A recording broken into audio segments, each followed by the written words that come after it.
Miguel Gomes da Silva é convidado deste grande jornal para olhar para esta reunião do Banco Central Europeu e as medidas que foram anunciadas esta tarde. Miguel, boa tarde. E havia muita expectativa em relação a esta reunião. Foram traçados todos e mais alguns cenários sobre aquilo que Mário Draghi poderia fazer. Nesta reunião e nesta declaração, o Presidente do Banco Central Europeu conseguiu tirar algum coelho da cartola, digamos, para surpreender o mercado? Eu diria que, ou não foi preciso? E falava-se aqui há uns tempos atrás, noutras intervenções, que a bomba atómica poderia ser lançada. Não é consensual que este pacote de medidas hoje anunciado tenha sido realmente a bomba atómica, mas o facto é que havia quem dissesse e arriscasse a dizer que haveria um LTRO específico, portanto um empréstimo a longo prazo para os bancos, de forma a assegurar que as empresas conseguissem aceder ao crédito. Havia quem dissesse que as taxas iam baixar, era consensual, aliás. Havia quem dissesse que ele iria mexer também na questão da esterilização.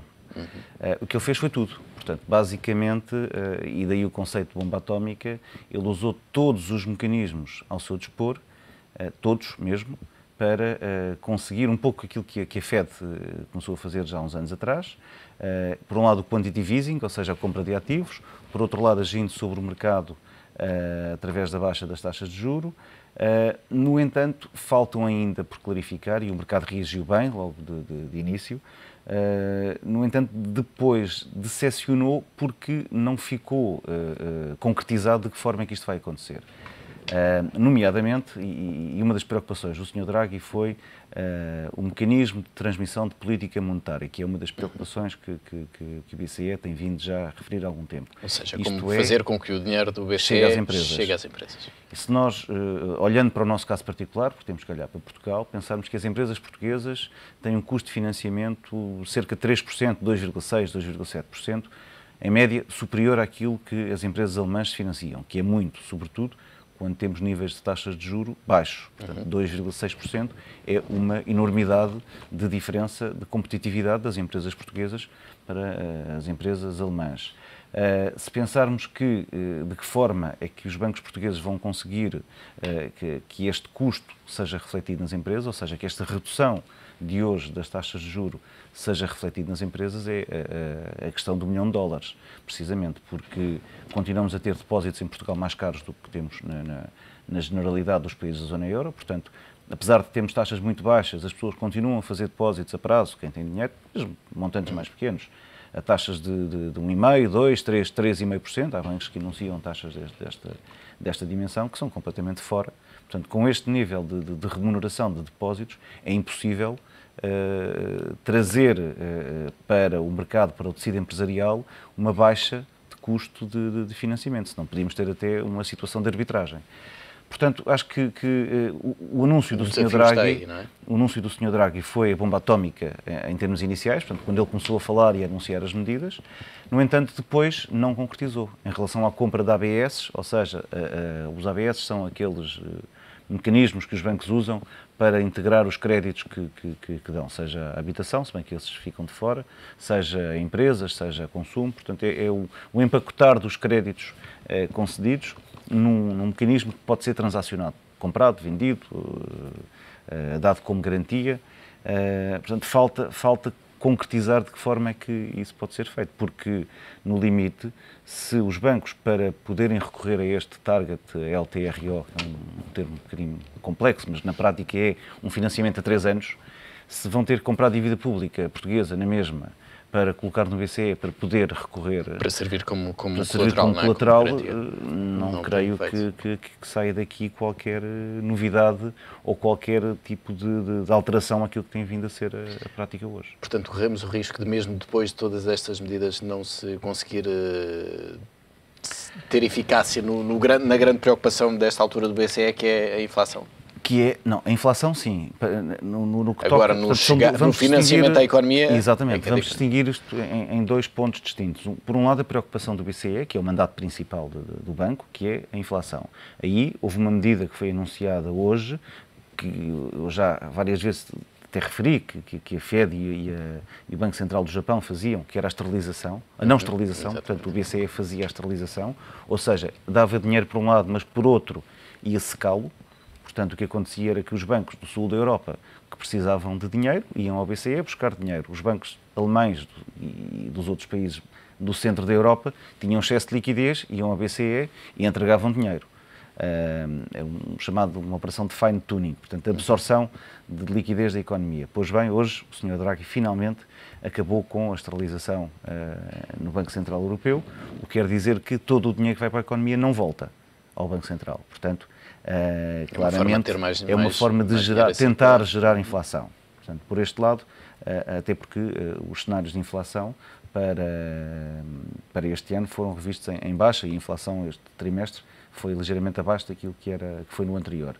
Por outro lado, o crescimento económico, que também com a inflação o PIB tem um comportamento positivo. Portanto, há uma parte do PIB que é crescida, que é adicionada, que é dinamizada pela própria inflação. Obviamente que a parte principal tem a ver com o crescimento económico efetivo, mas também é uma parte importante da parte da inflação.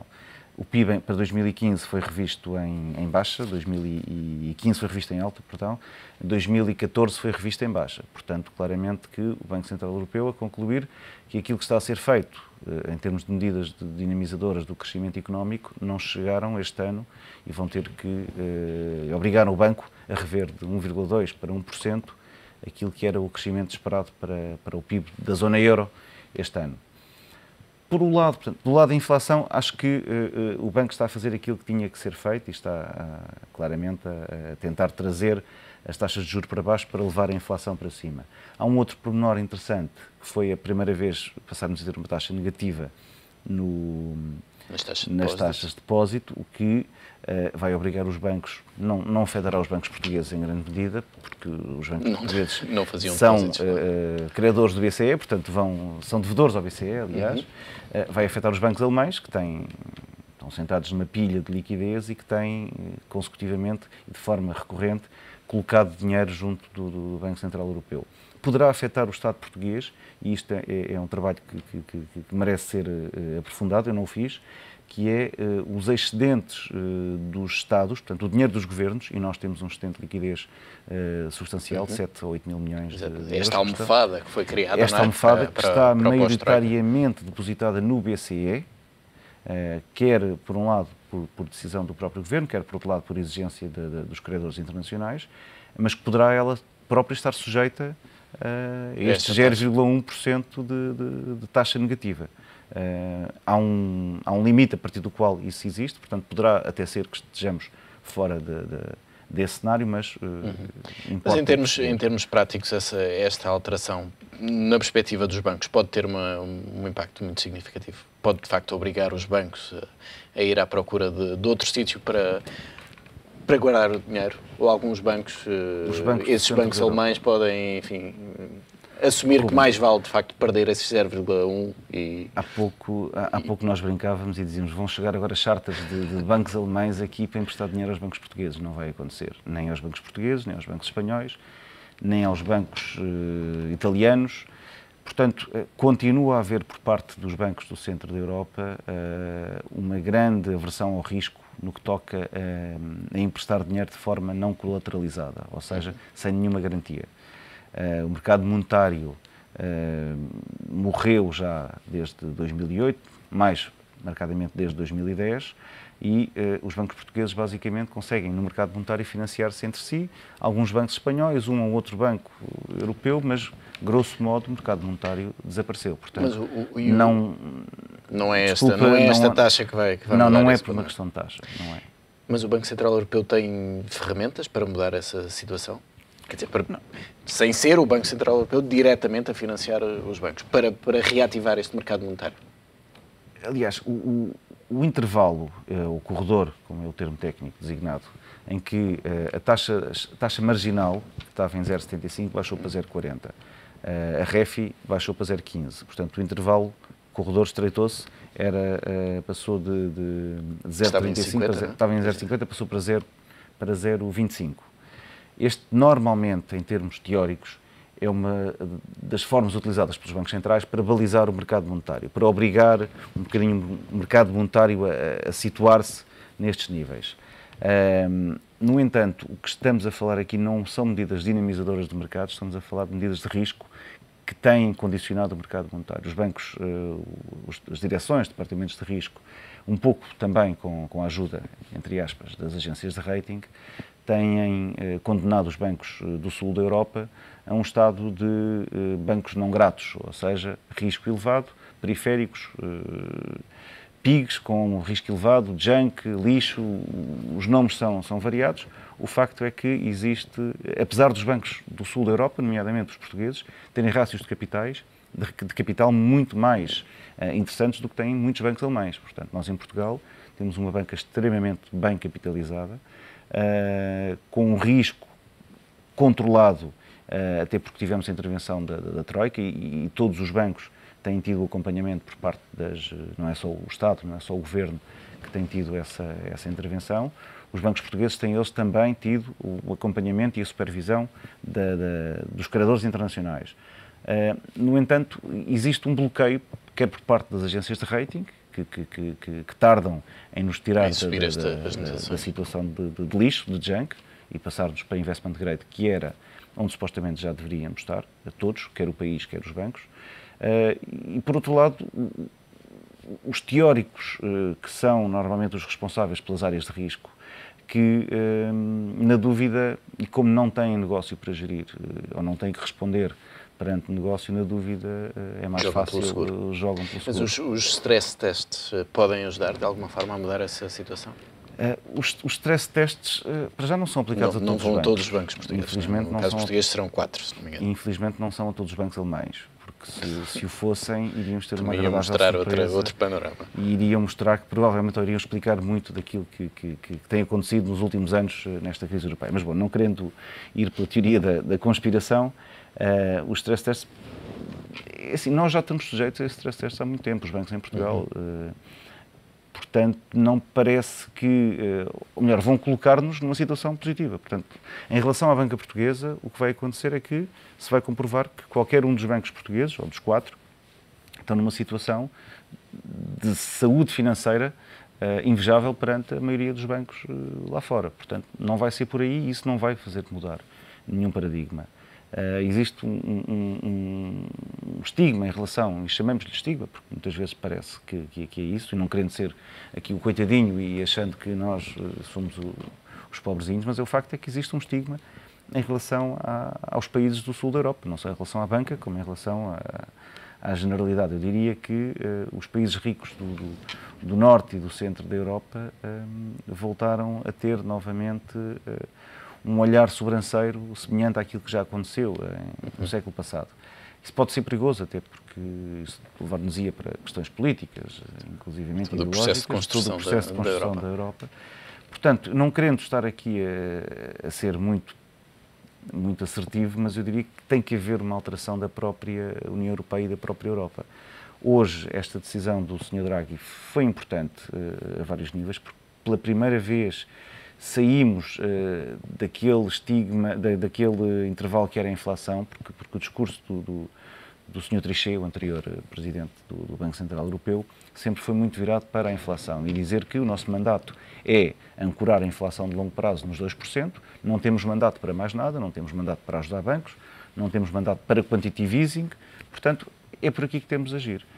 O Sr. Draghi hoje, ao usar estas armas todas em simultâneo, mostrou que o Banco Central Europeu está realmente num processo de consolidação e a libertar-se daquela rigidez de ter apenas que olhar para a inflação. E Mário Draghi fez questão de dizer que fez muito hoje, mas que ainda não terminou o seu trabalho. Nessa parte, Draghi já está a contar apenas com a retórica e a ver se as palavras chegam para convencer o mercado, ou de facto ainda pode avançar com um processo mais parecido com o da Reserva Federal daqui a alguns meses? Pode, até porque ele, na press release do BCE, ele às tantas diz que há mais detalhes sobre esta iniciativa serão anunciados em tempo devido.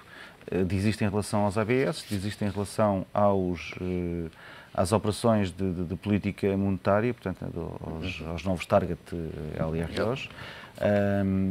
Portanto, há ainda muita coisa para revelar e aqui poderá estar ainda uma arma importante do Banco Central Europeu em relação àquilo que é o objetivo principal nesta fase, ou os dois, um dos dois.